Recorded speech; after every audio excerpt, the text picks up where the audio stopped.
बिस्मिल्लाहिर्रहमानिर्रहीम। अस्सलाम वालेकुम। हकीकत टीवी साइंस एंड हेल्थ में खुश आमदीद। दुनिया की तारीख का जो बदतरीन वाक़या हो सकता है, आज वो वाक़या हुआ।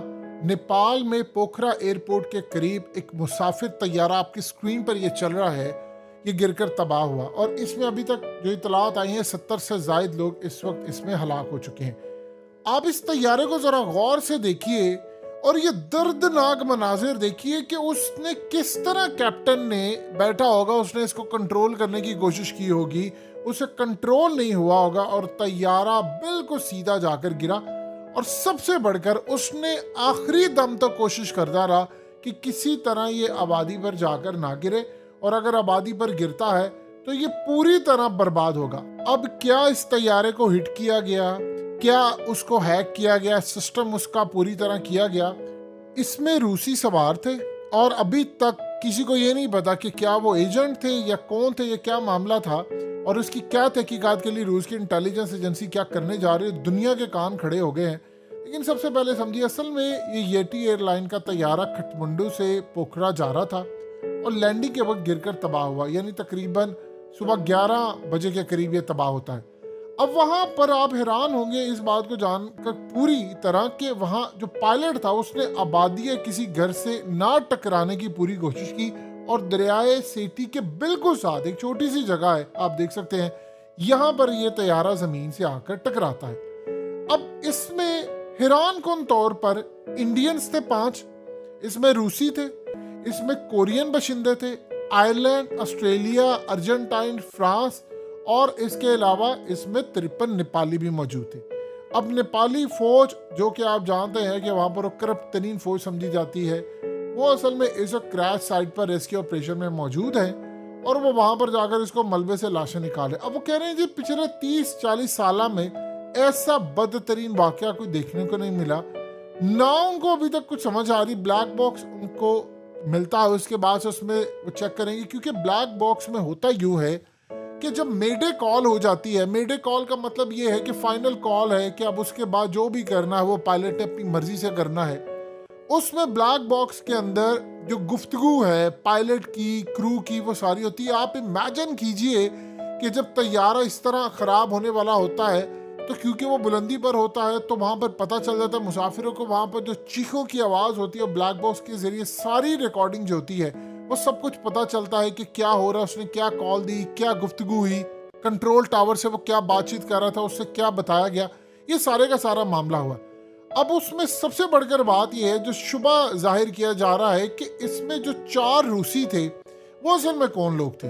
क्या वो कोई जासूस थे, या वो आम लोग थे, या जो जितने भी लोग हैं उनके मामला किस तरह थे, वो किस लेवल पर जा रहे थे, कोई मिशन था उनका, क्या था, कोई टेक्नोलॉजी का?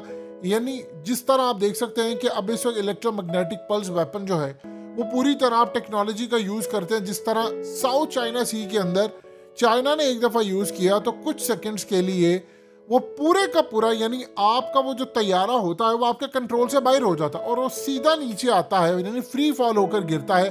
तो अमेरिका ने इस पर शदीद एहतजाज किया था। चूंकि ये ब्लैक बॉक्स जो होता है वो उसकी गुफ्तगू जो हो रही होती है, पायलट आखिरी कॉल क्या देता है, मेडे कहता है, गुफ्तगू करता है, संभालता है, कैसे वो चीजें मैनेज करता है, ये इतनी दर्दनाक होती है कि वहां पर बैठे हुए जो खास तौर पर पायलट है, उसके साथ को पायलट है, या वहां पर जो क्रू है, वो चीखे मार रहे होते हैं। कई लोग तो वहां पर शराब पीना शुरू हो जाते हैं, उनको पता होता है कि अब हमने बचना नहीं है।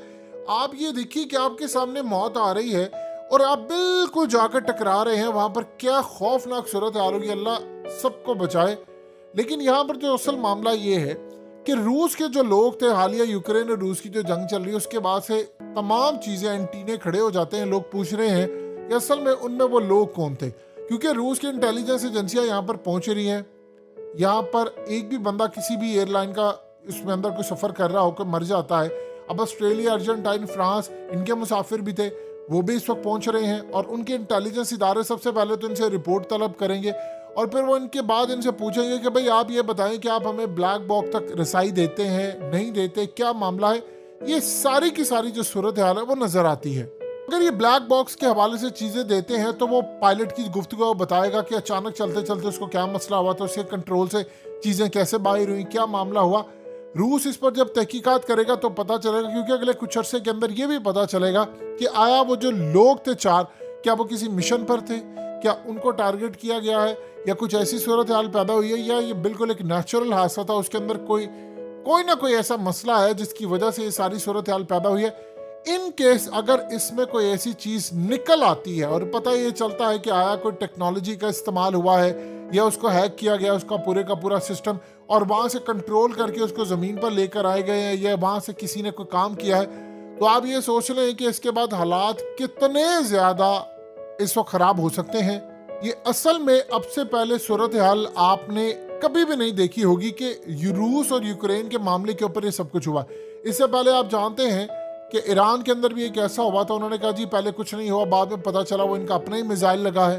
ये सारी की सारी जो सूरत हाल इस वक्त सामने आ रही है, ये तो बहुत ज्यादा खतरनाक है, क्योंकि सबकी नजरें इस वक्त वो रूस के उन बशिंदों पर है। देखिए, आज से काफी अर्से पहले जब रेमंड डेविस पाकिस्तान के अंदर था, तो पता सबको है रेमंड डेविस ने पाकिस्तान के अंदर वो जो 2 लोग मारे थे, उनका ताल्लुक किसके साथ था। हमने उनको बेशक जितनी दफा मर्जी कह ले कि वो आम लोग थे, फलाना थे। आप ये देखिए कि ब्लैक वाटर के जो लोग होते हैं, उनका इतलाक पूरी दुनिया में जो कानून होता है उन पर वो लगता ही नहीं है। यानी आप सोच रहे हैं उनका एक अलग से ही कानून है, और हमने बाद में उनको सफारतकार बना दिया, ये कर दिया जी, वो ऐसे था वैसे था। लेकिन वो ब्लैक वाटर के जितने लोग होते हैं उनका एक कानून होता है, और उनका अपना कानून होता है। दुनिया का, अमेरिका समेत कोई कानून उन पर लागू नहीं होता, और उनका अपना कानून जो होता है उसका मकसद और मतलब ये होता है कि हमारा कानून ये है कि हम पर दुनिया का कोई कानून लागू नहीं होता। सो लिहाजा ये जो तहकीकात हो रही हैं, इसके ऊपर रूस की जो रिपोर्ट होगी वो सबसे ज्यादा अहम होगी, और देखने वाली होगी कि आया यहाँ पर वाकया कैसे पेश आया है। यूजुअली होता ये है कि बड़े हादसों को छुपाने के लिए आप हमेशा से सारे का सारा मलबा पायलट पर डाल देते हैं। पायलट पर इसलिए मलबा डाल देते हैं क्योंकि आपके बाद वो मर चुका होता है और उसको किसी ने पूछा नहीं होता, और आप फाइल क्लोज करने के लिए, बड़े बड़े लोगों को बचाने के लिए सारा मलबा उस पर डालकर कहानी एंड करते हैं। तो ये असल में जो सूरत हाल है, इसमें अब रूस ये कोशिश करेगा, अगर इसमें किसी भी मुल्क का कोई हाथ निकलता है या कोई ऐसा मामला होता है तो वो इसको देखेगा। और सबसे बढ़कर बात यह है कि आप ये देखिए, नेपाल जैसे मुल्क के अंदर जहां पर इंडिया का इतना बड़ा गढ़ है, यानी वहां पर रॉ का इतना बड़ा नेटवर्क होता है, वहां पर बहुत सारे दूसरे इंटेलिजेंस इदारों का और दुनिया का नेटवर्क होता है, वहां पर ऐसी सूरत हाल कैसे पेश आ सकती है। पाकिस्तान में तो चलिए जुनैद जमशेद वाला जो वाकया था वो सबने देखा, वहां पर तो मामला ही बिल्कुल एक अलग सा था। हमने क्या किया जुनैद जमशेद के साथ, वो देख लीजिए, हमेशा की तरह पायलट पर डाल दिया, और आज तक वो सारे का सारा मामला हमने क्लियर करवा दिया। जिंदगी में एक बात याद रखिएगा, जुनैद जमशेद के वाकये के ऊपर जो फाइल ठप हुई थी, अगर उस वक्त हम सजा दे लेते तो फ्यूचर के अंदर खुदा ना खास्ता जो हादसे होने हैं वो बच जाता। लेकिन अगले कुछ अरसे के अंदर कभी भी जिंदगी के अंदर जो हादसा या कुछ होगा, तो आप याद रखिएगा कि वो जो जुनैद जमशेद के वाकये के ऊपर हमने फाइल को ठप किया था, असल में मामला इसी तरह चलते हैं। तो ये देखने वाला मामला होगा कि क्या पाकिस्तान की तरह इनका भी फैसला इसी तरह होगा कि हम फाइल ठप करके रख देंगे, या वाकई इसमें कोई ऐसी हकीकत होगी और पता चलेगा कोई टेक्नोलॉजी या वैसे कोई मामला सामने है, या अगले कुछ अरसे के अंदर पता चल जाएगा।